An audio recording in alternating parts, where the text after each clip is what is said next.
captions, Doc. In a cramped classroom, All my spreads are done. the yearbook staff at Marjory Stoneman Douglas wrestles with still raw emotions. There have been moments where like you need to like step back for a couple seconds. Something happens and you just need to like push the computer away.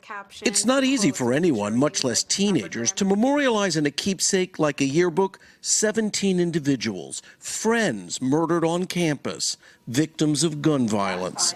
It's never really happened before.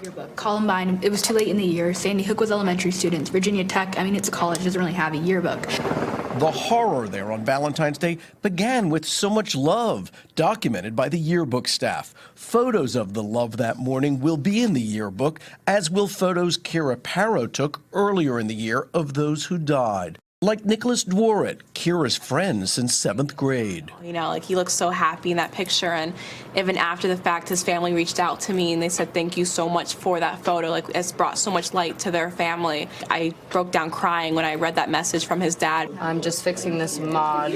452 pages, 40 more than usual.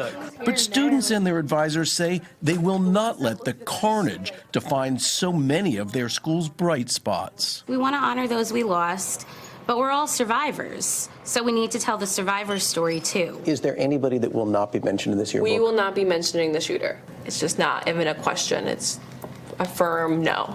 And everybody agreed with that? Yes, of course. High school yearbooks, time capsules of happy days. Now in Parkland, also a tribute to how the memories of 17 lives are making a difference in the world.